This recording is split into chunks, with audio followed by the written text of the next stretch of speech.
So, Hokori, I like what they're doing with that one. Between the Nyx Assassin and the Abba, they can do so much to shut down any aggression coming out from lava.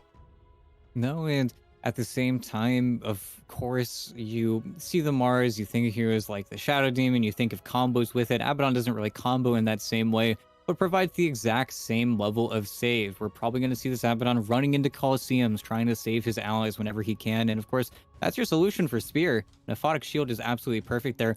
Isolating whatever target they want to kill away from the Abaddon is going to be another obstacle that Lava have to deal with. And if it gets a little bit messy, a little bit sloppy, I think they even might need more stuns right now picked up in their lineup. And that's a Oh, power pick right there. That's a Yuma classic and something they bless. banned out. Blast from the past. Yuma Morphling. It's a good day. It was already a good day, all things considered, but it's an even better day now. Not to not to be too biased on that one, but it's Yuma Morphling. Of any sort of player hero combo, that is one that's always fun to see. Lava though, coming right back. Nice response, picking up the Phantom Lancer for themselves, and well, for Kataro in particular, anytime you can put him on one of those just sort of hyper carry, mass farm, 1v9 kind of scenarios, he is more than capable of just completely taking over that game. So, exciting carry picks from both sides, and now, well, what do we have left? Hokori need one last core hero. Lava are just looking to, I would assume, shore up their support duo, but there is still the question of maybe having the Mars moved. You were mentioning earlier, Hokori were trying to avoid that, kind of push the Mars into that core role, but technically speaking, it's still an option open to Lava. Yeah, and of course, I feel like it's gonna be the Mars Shadow Shaman lane. There's no sense in making that lane anything else just because it would be that much more weaker. But something that Moose specifically does sometimes is he takes the puck into the 4 position, and then I could see the Shadow Shaman maybe being moved to 5, or even more likely, we see the puck being played by MJZ and they just make the puck 5. That's an SA classic. As soon as the puck gets countered, just turn it into a 5, see what happens. Even though I am a little bit concerned with that lane just because puck PL does not sound too bright, but at the same time, you're also laning versus a Nyx Assassin who really doesn't have as many offensive capabilities as he has the ability to just kind of drag the creep wave and be annoying in that way. So they're not going to be under the most kind of aggressive nature on the Hokori lineup, but at the same time, they're doing something funky, and they're allowed to do something funky. They've got last pick, you know. You want to be a little bit funky just so you can maybe catch your opponents off guard here. But I absolutely love what Hokori have kind of gotten with their lineup, and we saw Queen of Pain versus PL again. The only quap we've seen in the entire tournament. It feels like that game is mattering more and more as this draft has gone on.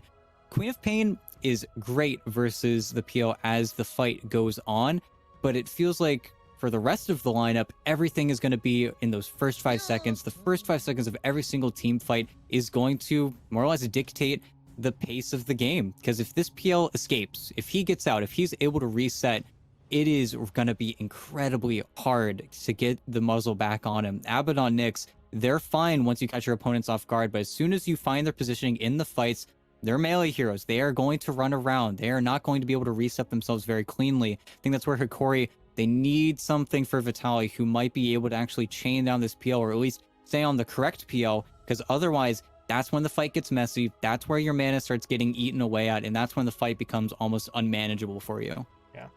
And that could become even more of a concern depending on what kind of build we see Yuma go for on this morph. If it's the sort of burst damage, E-Blade shotgun combo, then you have to hit. If you don't get that kill right away, then your morph isn't going to have sustained damage the rest of the way through. If it's a right-click build, maybe that becomes a little bit less concerning, but if you go for the PL, you have to get him. You can't miss, and that is certainly a pick that is going to help them out on that front with that Sand King. You got the stun, you've got the AoE damage. Feels like that's going to work out relatively well for them. It's maybe not the most durable option for the offlane, but Hokori at this point looking to trade off durability for that extra little bit of lockdown to try and get that kill as quickly as possible. Yeah, and kind of throwing the dangers of the opponent's draft by the wayside. Of course, Sand King does not feel too nice versus Puck, especially if you're the one getting targeted out by that coil. But again, Hokori have doubled down on the initiation. They need to start these fights. They need to just really start with -1 here, turn these engagements into 4v5s. Otherwise, it's that type of lineup where once you're in, you're kind of in, you're very immobile, you're very reliant on kind of having those successful jumps. And if you whiff, then things get real bad real quick. And Axe. Okay, well, let's see who slots in where, but okay, it is still going to be the Leo style puck, but this is going to be yeah, an MJZ Mars. Yeah, okay. They've done that before too, which is, you know, we'll see how it goes, but honestly, having the Frank Axe is going to be very interesting. Axe versus Morphling is an age-old matchup because, of course, once you get Blade Mail, Morph doesn't really want to show anywhere. Not to mention that Axe usurps the power of the Aphotic Shield. It persists no matter what. It's something very, very, very scary to deal with. But I like what both teams have. It feels like there's going to be a, kind of a slaughter fest up ahead. Yeah, I can't really see these two lineups really playing all that passively. Even if the PL just sort of shoves off to the jungle to try an AFK farm, you've got an Axe and a puck. Lava are going to look to try and push the fights whenever they can, and on the Hokori side, Queen of Pain kind of falls into the same category. You don't really just sit back on that front. So this should be a pretty hectic game, bit of a bloodbath perhaps, but the question is which team sort of comes out on top. Can Hokori sort of get those quick hits in, quick and decisive kills to turn those fights in their favor right away, or can Lava's longevity over the sort of duration of a whole fight sort of win it out for them? Yeah, and to that same point, is Omar gonna just pop off again? I'm a little bit sad to see Elmisho go. Of course, in days of old, I mean, Elmisho and Gardic, those were the two. No matter who else was playing on the team, it was always the dynamic duo, Gardic and Elmisho, the team that felt like those two were almost reliant on the team's success. If they were going to have a good game, then the team was going to have a good game. So having Omar slotting in, I wonder if that has put added stress or if it's kind of an alleviator, having them play definitely a little bit more separated. As before, Gardic and Elmisho, they were pretty much attached to the hip, especially in their support rotations. It feels like Omar definitely is off on his own a lot more. Yeah, I mean, those two were just always on the same page, really. We very rarely saw a scenario where one of the two of them was just sort of operating too far away from the other. But, well, I mean, in game one, Omar played exceptionally well, and as you said, he could just pop off again here in game two as Yuma. He's getting hacked out a little bit there, and already Frank trying to be as aggressive as possible, but we'll see what this one has in store. We mentioned Hokori. They need quick fights, they need decisive action at the beginning of those team fights, and they have the lineup that could do it for them, but the execution is going to become exceptionally important the longer this game goes on. Yeah, and of course, highlighted again, that's what is going to matter the most, honestly, for Hokori. As soon as these fights break out and Lava are able to gauge where everyone is, that's the scary aspect of heroes like Puck and PL. As soon as you're able to pick apart that backline, then suddenly nothing is safe, and they're going to be able to bully pretty heavily here. But Vitaly, nice bro strike. He's going to eat a little bit of damage for that play for sure, but at the same time, split the runes. Yeah, works out. Vitaly, he only came to the lane with the one set of tangos, so that may dip into that reserve a little bit more, but would get some extra from Omar. He could just have some sort of rod out to him on the courier as well, so I don't think they're going to be in too big of a position, but look at the bully ball being played here. Kataro and Katyu just push in. Some right clicks from the PL, Rebuke being thrown out, and all of a sudden Vitaly, well, the region's just about gone already. He's down to just one tango remaining, and HP is still sitting at only about a third, so well, this is what happens when you end up with the sort of melee 5, right? You just want to get right up in there, start dishing out that damage, being as annoying as humanly possible, and Vitaly, he's not even able to get back directly into the lane, so I think he missed out on a little bit of experience there too. Yeah, I think was able to get the stunts for the range, but that's also where Omar is playing his advantage. Unfortunately, being on the dire side as opposed to the radiant, the creep pull is not nearly as potent. He actually lost it. Ooh. That's a little bit unfortunate. He will try and get it back here, but Ketchu just gets to punch him even more, and that's a little bit unfortunate. It will meet in a way that Vitaly can get control back, but at the same time, look over at Kataro. He's pulled it really far back. I think it still will meet in a pretty advantageous way for Vitaly, but look at Ketchu. He's just doing his own thing. He's just laning kind of 1v2 and winning, and now Vitaly has all these creeps and really no place to go. Yeah, he doesn't want to pull him back under the tower, so he's just going to have to sit here and eat some damage. But now, Tara's bringing the other wave up. All of a sudden, you're kind of pushed back underneath your own tier 1. And Vitaly, yeah, this is kind of what you want to do. If you're forced back to your tower like this, back off. Omar's going to give his teammate the solo experience. You hope, at this point in the game, that your Sand King is strong enough to survive 2v1 underneath the tier 1 tower. So, well, it's not ideal, but they're trying to make the most of it. Omar can just stand guard here as well over the water rune, but Guts didn't want it. He has one of his own, so at that point, you might as well just grab it. He'll make his way back to the lane. So, I mean, if the Sand King can still find levels, this isn't really going to be too big of a deal for them. I'm not really sure how aggressive this duo wanted to be anyway, considering the heroes they're going up against. I think they have the lockdown, but the damage to actually take down someone like Ataro really doesn't feel like it would have been here either way.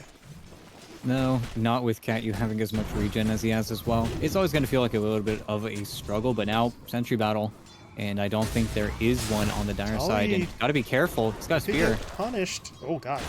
Speaking of punished, that's a lot of damage coming out from Omar and Vitaly. Katyu's forced to fall back. Now Kataro, he does have the doppelganger. He should be okay, because Vitaly can't afford to go back in, so... Well, both sides playing with fire a little bit there, operating on some low HP values. Now Kataro, he's actually pushing back forward. The problem is he doesn't have any mana to actually work with here, so...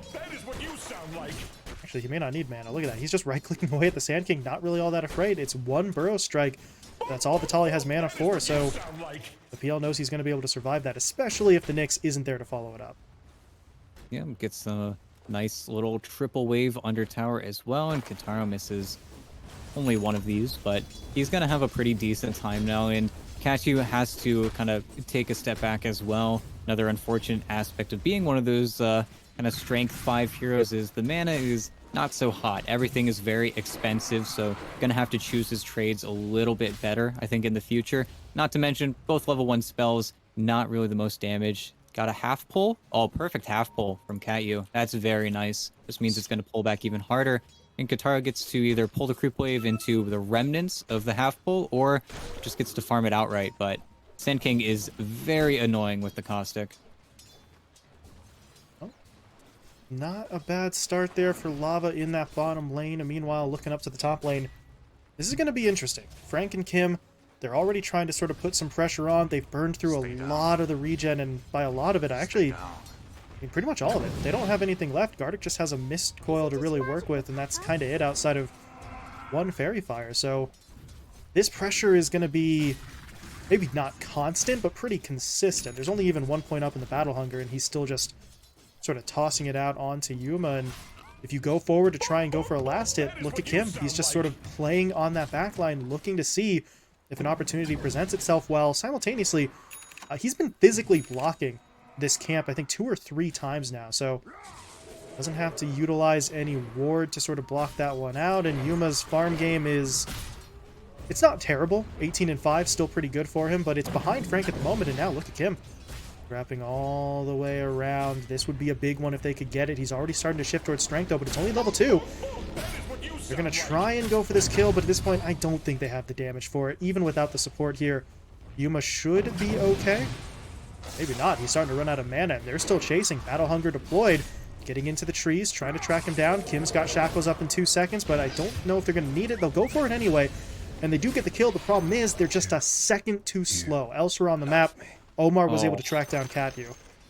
And they both TP out away from Guts. That is really rough stuff there for the Queen of Pain. That's the ultimate expended as well. Taro, that's a little greedy. Tried to go for Vitaly. He's able to pop the Sandstorm in time, though.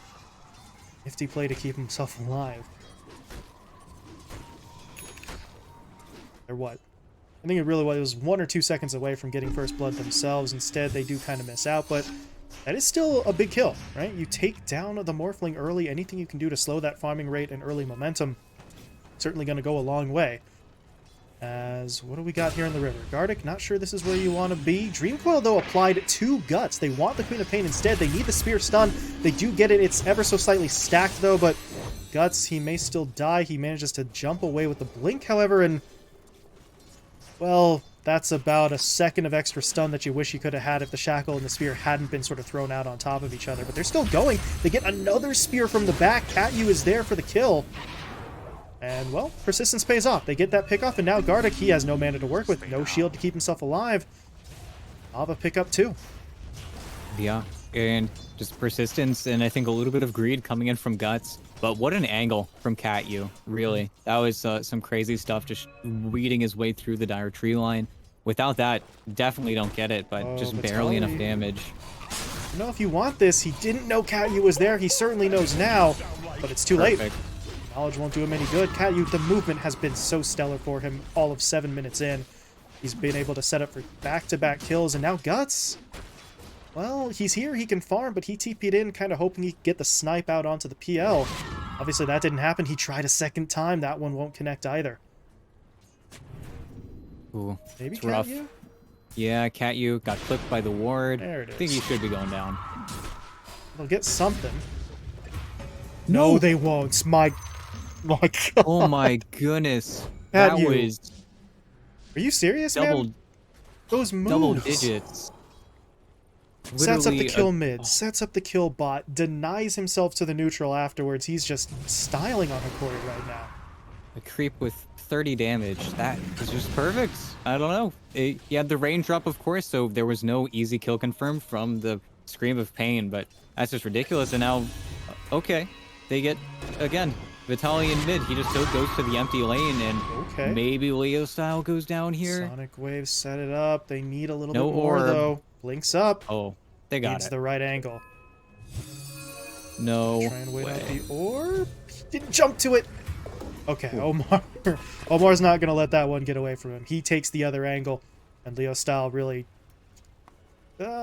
chooses, I guess, the less damaging death. You give the gold over to Omar instead of the Queen of Pain there, so you're going down no matter what, but at least you get to choose who gets the gold, and if you're Hokori, that is one that you needed, but you take a look at the kill count now, 5-2. They really got to be careful. As Kim? Well, Yuma really doesn't have that much damage now that you look at it. He's not going to be able to secure that kill. Kim just walks away, while Frank, he's looking to spin his way onto Omar, and I think he might just tick down here. No, the Battle Hunger doesn't last long enough. Omar's just going to make his way into the trees, and he should survive. He'll wait out the Trank Boots to start healing up, but they need backup. Someone's got to TP in to take the heat off. It is going to be Vitaly who makes his way over, but by that point, Kim, he has tracked Omar down. Can he get the kill? Just needs the Ether Shock here, really, as we go for the Hex. Vitaly coming in, though. They get the first stun down. Does he want to commit the burrow? No, he doesn't, but by not doing so, he leaves himself open to Frank. You go in for the top. The spins are going to come through. Vitaly gets taken down. I understand Vitaly's hesitance to go in there, but he had to recognize that Frank was sort of coming up behind him. Doesn't go with the stun, doesn't create the separation, and he gets taken down for it. And yet again, unfortunately for Guts, he TP rotates. This is his third TP rotation before the 10-minute mark, and he is falling heavily behind the puck, who is not doing so. Leo Style is just farming. He's just playing in his small camp, doing what he needs to do, and you're giving a lot of fantastic levels over to Gardic, but I really don't think that this Abaddon lane is going to need to be as successful as your flops, and he just goes down as well. Things are really not coming to fruition here for Hokori. Unfortunately for them, it feels like they've almost lost all 3 lanes. And I don't know. In Hokori's defense, this is kind of the way the game 1 started as well, and they were able to pull it back, but that was not exactly a guarantee. Far from it. There were some extenuating circumstances that allowed Hokori to sort of build back up. That may not happen here, especially if they start losing control of the map. You see Shadow Shaman throwing down those Serpent Wards. They're looking for the tier 1. Omar, that's a nifty stun, but they need the damage, and the Queen of Pain gets silenced before you can throw it out. Dream Coil now applied, so Guts really can't maneuver much. They haven't lost anyone just yet, though, is Omar.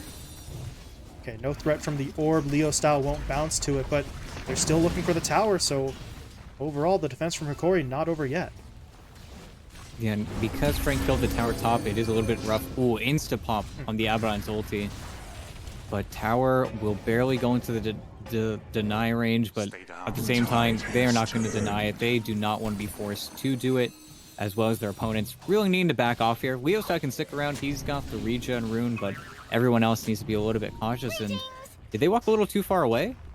Oh no, everybody's here, but nobody got there in time. That's 3 heroes just sat behind the tower. Wow. Yeah, Leo Style just goes in, kind of trying to maybe test the waters a little bit. Instead, he just kind of gets the tower for free. And now, yeah, there's really nothing Gardic can do here. Omar, that is way too late, but what's going on further to the south? They've caught out Vitali. They trap him up in the arena. The Spear Stun's there. He burrows his way out of it, but he needs something. He's got the Sandstorm coming back up. Maybe that's enough. Nope, Dust. Gets the vision. Kataro finishes the kill, and Lava really just continue to put the pressure on across all fronts here. Now Omar, he's getting caught out. Leo Style trying to track him down. He has the Dream Coil if he really wants this, but uh-oh. Wanders up onto the high ground. They get him with the stun. The silence follows it up, and Leo Style gets picked off. That's just a step too far there. Didn't realize Omar had backup, really, as Yuma comes in to help him out, and now all of a sudden, this could start to shift. They've caught out Cat-Yu as well. The Mars is not going to be able to get away, and Guts comes in to find a bit of a cleanup kill, his first of the game, and Hokori still down by 5k, but they salvage something pretty valuable out of that. Yeah, and really, I think the only reason Leo Style gets caught out there is he walked the same path before after he got the mid tower and felt completely fine. Nobody killed him. He wasn't under any threat, but they simply place a ward on the high ground. He's still playing relatively blind. He's got this deep ward, but cool. And they're playing on the Morphling here, and I think they got him. X is there. He's shifting, though. Hold on. They didn't quite get it, and now, yeah, they kind of just need to leave. Leo Style's coming over to back it up, but this fight's not going to go anywhere. Yuma's just got too much HP, but they'll disrupt the farming pattern. If nothing else, that's going to count for something, but that's a big kill to miss. Frank, he's got the Culling Blade now. Not sure if he had it at the time, but well, they don't go for it, and Yuma, close call, but he's able to walk away. Yeah, really, all of that is on Kim. I think he's the one who dropped the ball, but at the same time, really missing out on that kill. That was definitely theirs, and oh boy. Mars be in some careful. trouble. Look at Guts, though. He's waiting for his moment. They have the stun down on Leo, but he's getting caught in the shackles before he can drop down the ult. No Sonic Wave forthcoming. Still stuck by that Dream Coil as well. He turns around for one kill onto Cat-Yu, but that is not what they needed. A huge play from the Shadow Shaman, and now Yuma's been caught out. Culling Blade wasn't used last time. He's still not going to pop it. Yuma was shifting, so he had enough HP to survive it, even if he did go for the Culling Blade kill, but that's still your position 5 Mars being traded out for 2 or 3, and Kataro gets the tower in the bottom lane. yeah, and really everything going so well for Lava, plus Kataro not needing to show up to any of these fights. He is incredibly farmed. He's got a full Diffusal Blade. I think he's got a Yasha coming on the Courier, and he's immediately going for that heart, and once he has that item, suddenly this game is terrifying. I don't want to say over, but it feels like they need some kind of answer, and unfortunately for them, the answer that they picked up in their final phase was the Sand King, and Lava have just done such a good job of making sure Vitali has absolutely zero fun. He has just been off to a really rough game, has this Blink Dagger now, and that's why they are going to smoke up in the bottom lane, looking for anyone trying to defend this bottom tower. But at the same time, he needs to get something going, because otherwise he's just not going to be the magic damage that they really need to finish off a lot of these kills. And they're looking for Frank. Oh, they'll see him, but he's spooked. Okay. Still in with the stun. Vitali blinks in. They got the burrow, but they need more damage. He's going to go in for the Epi now. And Frank, he's buying a lot of time here. He may still fall, but now Leo Style gets in. Dream Coil deployed onto 2. That's going to make sure Omar can't run away. And they might actually want to keep this one going. Kim is looking for the cutoff angle. You've got Cat-Yu coming around as well. They need some sort of lockdown, but the Vitali move is going to come in first. They lock down Kim, but they didn't actually finish him off. Yuma, what happened there? He was maxed out on Agi. He didn't actually start shifting in time, so he just gets nuked down as Leo Style gets him. And I like the play from Hokori. You realize the reinforcements are coming. You need to move in first, otherwise Kim's just going to lock you down, but they jump directly into the line of fire, and that's really not going to pay off for them. And now Gardic is getting run down by Kataro, so he may end up dying here as well. The ult isn't available. He's going to be able to get away, but only because Omar comes over to help him.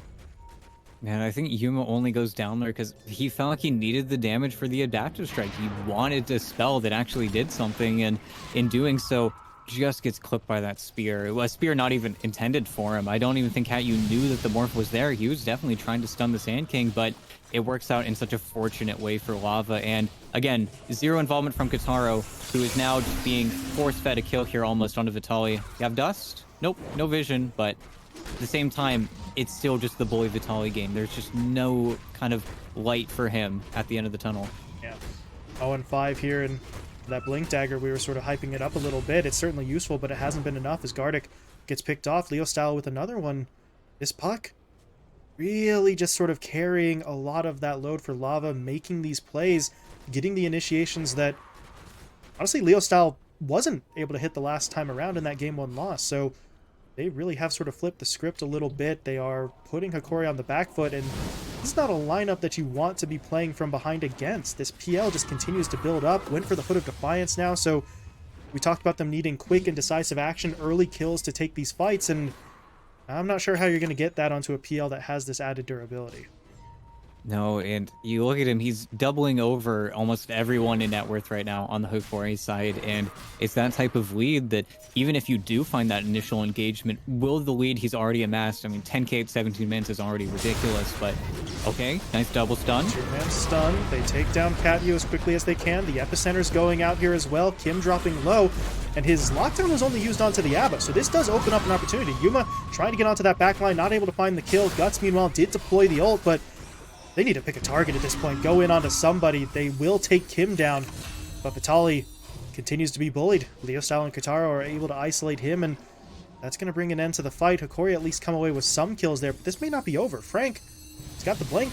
He could get the taunt down. He's going to go in for it now. They've caught out Omar. Meanwhile, the leash comes out from the Dream Coil, so Yuma stuck in this fight. Mana burned away, unable to get himself out. The Strength Shift will do him no good there. And they'll clean up both of those initiations. Yuma and Omar go down, and just when it looked like maybe Hokori were starting to get some sort of stable ground underneath them, Lava just sweep it out from under him. I genuinely think Hokori, they just need to stop playing. They need to go split the lanes. They need to stop going versus their opponents. They need to wait for the 20-minute mark. Guts needs his shard. He needs a Shiva's guard. He needs way more in the terms of items right now, because unfortunately for him, there's just too much net worth. There's just this deafening wall that Kataro has placed between himself and his opponents. There is no kill threat on him either. It just feels like everything is really just becoming overwhelming for them. And not to mention just the re-engaging constantly. That's a crazy spot, but they do lose Gardic in exchange, but what else can they do here? They've TP'd everyone in, or rotated them in rather, so this would be your opportunity. But the Hex down in onto the Nyx Assassin. They'll get him out inside of those Serpent Wards, and Omar, he's down for the count. There's a buyback available, but I don't think Hokori are really going to want to go back in at this point, and that is kind of just the killer at this stage. Even if the supports are the ones getting picked off, Hokori lose too much of their effectiveness. And kind of going back to what you were saying, ET, yeah, maybe now's the time. If you can't fight, if even your supports die, you may not really just want to fight at all. But Guts, that's risky. He's going to just barely get missed by the by the taunt, but Yuma, he wasn't nearly as fortunate. Leo Style just blows him up. Vitali is now sort of forced to hide inside of his own Sandstorm, and at this point, we are, what, 20 minutes in, and they are getting pressured on the steps of their own base. Leo Style, he doesn't give a damn. He just pushes right in, but Guts, well, he does connect with the ult, but it's not enough, and there's really no one to follow it up, so that ult's not going to do them a whole lot of good. They're just getting pushed back into their own base time and time again.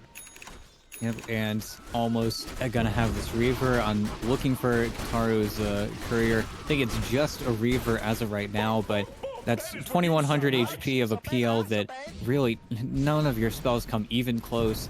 At least we have this shard coming in the pipeline for the Queen of Pain. Then Guts can be way more disruptive. There's no Yule Scepter on Leo Style. The Puck is still a target, and you are finding some return kills on the supports only, pretty much, but if you can find the Shaman and the Mars continuously, maybe there's going to be a little bit of hope here. They're starting to do Roche.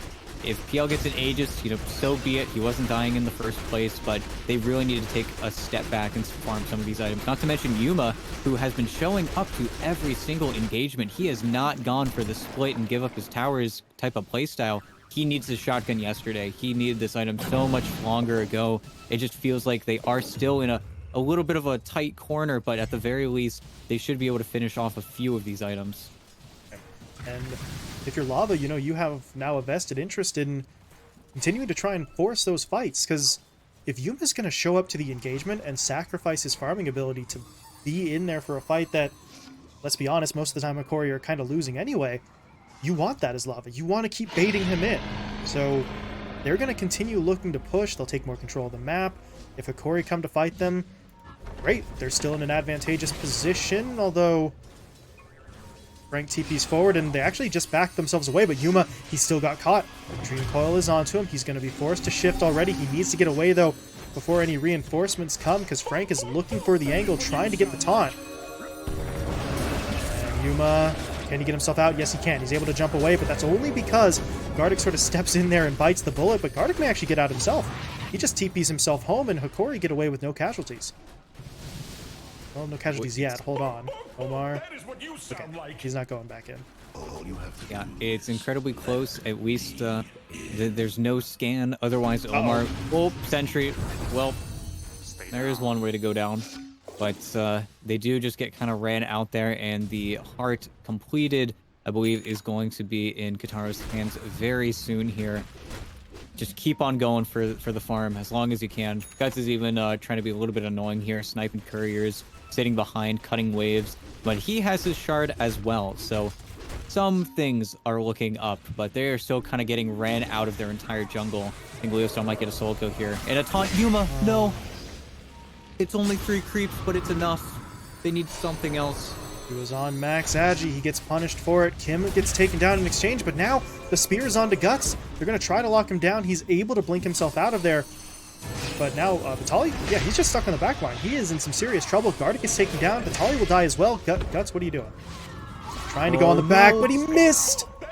Leo Style jumping away from the Sonic Wave, and it is just turning into an absolute disaster. Leo Style, maybe you give up on that chase. Your HP dangerously low, but I don't know. Even if Guts hits that Sonic Wave and you take down Leo Style, that's good, but that's still not dealing with the full problem. Kataro with the Aegis just continues to push. The tier 2 tower goes down, and Hokori feel like they're just running out of time here. That attempt really just kind of backfires on them. And that really is the worst part. Is it's a 4v5. Kataro is not showing up to these fights. He is not helping his teammates out at all. He's not doing them a favor here. But he's getting the buildings. He's slowly but surely pushing racks at 25 minutes into the game, 24 minutes into the game, and there's just not much you can do about it. I think Yuma doesn't even have the shotgun yet. He's still waiting for it, 1,000 gold away from the Ghost Scepter. Then he can try to get some play going, but playing a Frank, something, a core kill. That's what they need, but here's the guy to play. Jumping in there, Omar gets taken down first, as I just lost all of my frames, but the fight continues. Omar taken down, the arena gets deployed, and the arena actually kind of allows Hokori to back off, at least for now, but they've just got such low HP, I don't think they can survive. Gardic will fall. Vitaly desperately trying to get himself out with that Burrow Strike, but he's immediately locked down by Kim. They'll find the kill, and now Guts, he's actually kind of stuck outside of his own base. He blinks further away to try and survive. This fight's looking all sorts of broken up. There's a buyback out from the Abba at least, so they do have Gardic for defensive purposes, but it may not be enough. Guts is still dropping. Leo Style doesn't want to go all the way in, and between the shield and the maxed out Mist Coil, that is enough to keep the Queen of Pain safe. But look at Frank. He's just going to go fishing over and over again, see if anybody's that little bit out of position. And Hokori, I don't know, man. The options are limited. They're on the defensive. They need the perfect play, but at this stage, I'm not even sure what the perfect play looks like for them. They want Vitaly back in before they go for anything, but if you don't go for Kataro, he's going to just do so much damage. If you do go for him, he still has the Aegis. Yep, and I think that's why they go for this. Unfortunately, for Omar, you don't have that many points in the mana burn. The one limiting factor of Lava right now really is their mana pools, because otherwise they have no threat. There is no split push potential. There is really no kill potential either. Sure, you're getting this mid-wave in, but there's not a single tier 1 tower taken. So everybody can just TP out. They're still very far out onto the map. It's not like they're forced to these edges, and maybe look for the kill into the Shadow Shaman, but gotta look at Kachu. Does he get a one? Yep, he got one. Oh, they might have more than one, actually. Oh, Leo no. Style blinks forward. He gets the silence on the Guts. They'll hit him up with the Dream Coil as well. Gardic, Nice. that is an incredibly well-timed shield. Hits it just as Guts was sort of snapping the tether, so they're going to be able to get the Queen of Pain out, but Gardic, well, here's your reward for that perfect defensive play. He is almost certainly going to be picked off here, as Leo Style will just slowly but surely run him down, but Guts lives. You did get a kill on the Shadow Shaman. Baby steps at the moment for Hokori, and you just try to get your opponents out of your base at this point. Really, it's as simple as that. They're just stalling for time, and Well, the more time they buy, I don't know. We'll see if they get any closer to a comeback, but right now it is rough. No, it's incredibly rough, and unfortunately, Kitaro's not going to give you that much. His Aegis does get reclaimed, but it picks up a Sanjin Yasha, so your stuns aren't going to feel or really be felt by him especially hard. Vitaly's trying to be obnoxious with the Sandstorm. Even Spears just to push him out of it because they know, and they jump. They're in for the stun, or the taunt rather. Vitaly dropping low, able to burrow away, but look at that Dream Coil connecting onto 3. Leo style, he was a little bit too far forward though, so he does back himself away, but now Kitaro can do his business. He just pushes his way forward. Vitaly does get the epicenter off into a Sonic Wave. That's enough to take down Cat U, but they need so much more. I'm not really sure they're going to get it. Vitaly has fallen. Frank's low as well, and Guts does track him down, but now your Queen of Pain needs a little bit of help. He's holding the Blink for as long as he can. The BKB is going to wear off eventually, so he does need to fall back, but now that means Omar is left out in the cold. Not a whole lot to do there, as they will end up losing a hero. What more do they have? Final buyback being committed. All the other ones are either on cooldown or short on gold. I don't think Hokori are any closer to really holding the line here. They did at least take down a couple, but Leo style is not going to be in position to get caught. Kitaro's already backing away, so it is pretty much going to be the end of it. Hokori really just getting those resources sort of run down over and over again. Yeah, and worst case scenario, Kitaro will just be very patient. I hope this game doesn't get dragged out into another Aegis, because then he's going to have the shard, then they're going to have even more PLs starting to bounce around and do that to you. I feel like we need a smoke, we need a play. We don't have Epicenter or Sonic Wave, though, on the Hokori side, and they find Kitaro, but they don't even want Kitaro. He only has one teammate right next to him, but they know that's not their play. They need a puck, they need someone fragile, they need to do it blind, and here they go. Okay. Vitaly goes in, they don't get it! Leo Style's able to jump away, and now they're in trouble. Vitaly's gonna get taken down, Guts has to pop the BKB, but it's already over. Yuma's finished off in this fight. There's just nothing to do, and there's nothing left in the game. They'll just call it there. Oh, the illusion rune. They couldn't have known. They could not have known that Leo Style had it, but he did, and he was ready, and he reacted. That was with 5 seconds on that ward that they had placed so much longer ago, when maybe this game looked even a little bit brighter for them. Only a 10k lead at that stage, but still, just an absolute working. Kitaro was sick and tired of being linked and useless, so he just said, I'm going to kill the buildings, guys. I'm just going to carry the game. Perfect game from him. Tells his teammates, you guys can handle all that fighting stuff or whatever. I'm just going to take every single structure on the map, and we'll get a win that way. And they certainly do. And Kitaro does not get punished for that decision. Ignores every fight until he really can take them on his terms. You take a look at the stat line, 8-0-6. He's absolutely massive. 14-2 for Leo Style. So we did mention after game 1, Lava would have to sort of switch things up draft-wise, strategy-wise. This was one hell of an adjustment. They just completely dominated this game to tie it up. Yeah, and I mean, MJZ played great. Of course, kind of ended up in that sacrificial role you sometimes see players like him, but the early game, just absolutely working it. I think he's a huge reason why that bottom lane just went so successful for them. Vitaly really felt quite shut out, but more importantly, in those first 10 minutes, Guts, just with those TP rotations, just every single time they were at such a deficit from those side lanes losing as hard as they did, that when he makes the decision to come to your lane to try and fix things, to try and get some sort of net worth advantage back for his allies, and doesn't find anything, then he's forfeiting up his own game. I think, honestly, if there's some foresight, then Guts should have just stayed in the mid lane, just kept farming the small camp, just played some rinse repeat type Dota, because that's what Leo Style did. Leo Style waited for the fight to come to him, and he ended up almost doubling in net worth, almost way more impactful. And I think that's what's kind of shown in his KDA here, 14-2 and 16. He was just everywhere he needed to be, and he was fighting much easier to kill targets. Really just the victory of those side lanes were felt everywhere in this game. Yeah. Leo Style, just the more patient man. Guts tries to make those moves, and in fairness, if he made those moves and actually found the kills from them, we'd be talking about a different scenario. But especially on the Queen of Pain, if you make that rotation and you miss, it just sort of reverberates throughout the rest of your early stage and into the later stages of the map as well, especially considering the fact that Yuma didn't really take off either. So if you're Hokori, you kind of miss on 2 or 3 key points simultaneously, this is what's going to happen. A team like Lava will just sort of run you over. So Hokori, got a lesson to learn from this one. They did have that buffer with that game 1 victory, so it is now just tied up, which means we are going to have a series actually go to 3 games. That had been unheard of to this point in Phase 1. It had been 3 straight 2-0s, but we're going to get to see that third and final match. The question at this point is, does Lava continue with this momentum? Do they just march on into back-to-back wins, or can Hokori recapture that form that they had in Game 1 that allowed them to take that early lead? It's gonna come down to really execution and draft like it did in this one. Lava got the best of their opponents this time. See if that's the case in Game 3. So we'll be back after a short break with what will be the final match of the series and final match of the night as well. Stick around.